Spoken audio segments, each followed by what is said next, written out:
Chronic obstructive pulmonary disease, or COPD, is a disease that millions of Americans live with every day.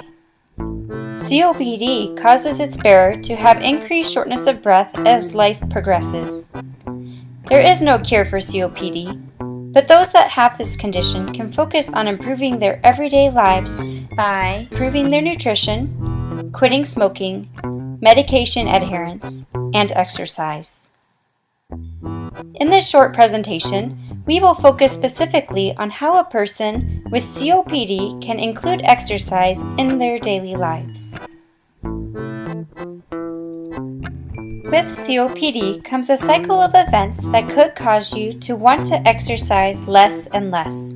With the increasing shortness of breath, you might start to avoid everyday activities that make you feel breathless.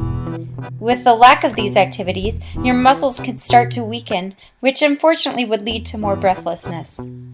All of this could lead to depression, leading you to participate even less in the activities that you previously used to enjoy. With exercise, you could slow down or break this cycle.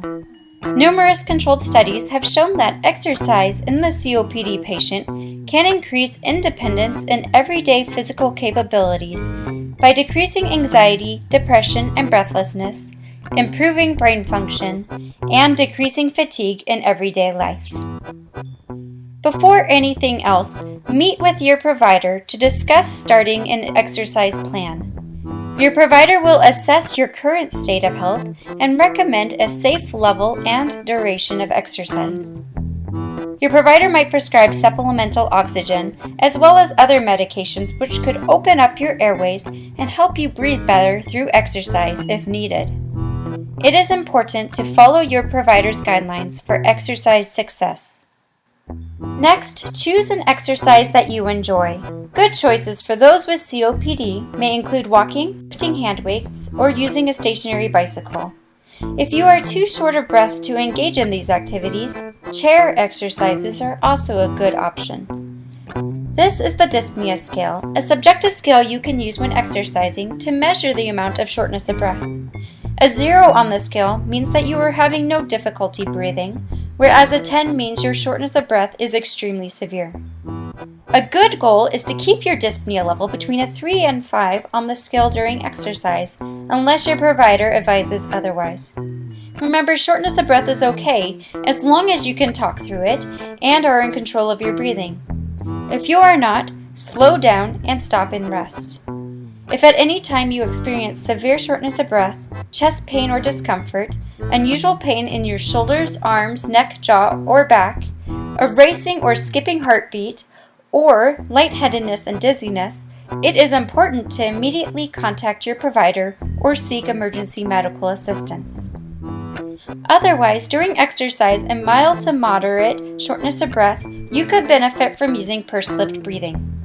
With COPD, a lot of the breathlessness is experienced from something called air trapping, which is being unable to effectively remove air from inside your lungs. Feel free to follow along as I guide you through a round of pursed-lipped breathing. First, breathe in slowly through your nose for 2 counts. As you do so, you should feel your belly getting larger as you breathe in, using the large muscle under your lungs called the diaphragm to assist your breath. Pucker your lips now as if you were going to whistle or blow out a candle. Now breathe out slowly through your lips for 4 more counts, making certain that you are not forcing your breath. Repeat these steps until your breathing slows. Always remember to warm up before exercise with stretching. Pace yourself during your workout and to cool down at the end of your workout with a lower level of exertion and more stretching. Also, always make sure that you are drinking plenty of water to keep hydrated and help the mucus in your body stay easier to cough up. Keep your rescue inhaler with you and use it if you need it. Make sure you contact your provider if you have any questions or concerns. Most important, have fun and enjoy creating for yourself a healthier life.